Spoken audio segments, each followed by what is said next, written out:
再来看屏东恒春一个有证照的年某，去年12月，以1个月15000外块的费用，照顾一个8个月大的婴仔，也毋过才过3天哦，婴仔脑部甲目睭就出血，病院诊断讲囡仔的脑部永久性的损伤咯。家长是质疑讲这年某虐待，虽然年某是好人，佮讲监视器的画面碰见咯。也毋过，警方调查发现，讲年某确实有虐待的行为，地检署嘛以重伤害罪起诉这个年某。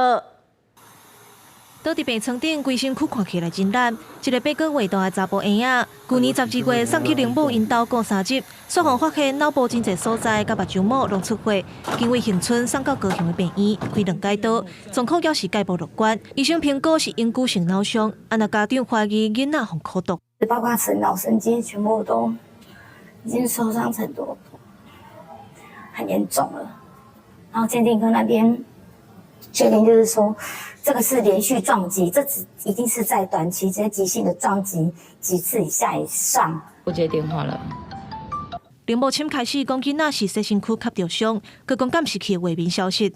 警方无放弃，开个月时间恢复档案，一个看，找到关键影片，报请检察官侦办。深入追查了后，发现林母有甲囡仔倒头栽，甲脚抓咧乌白片、乌白屑，佮甲婴仔大力揪起来，才塞登去面床顶，或者是乌白袖、乌白屑伫涂骹，得出囡仔的头壳弄着伤，检方依照重伤害罪，甲林母起诉。那因为对男婴哭泣会感到这个烦躁情绪失控，那因此就对男婴有加以这个抛摔，认定苏姓保姆设有刑法重伤罪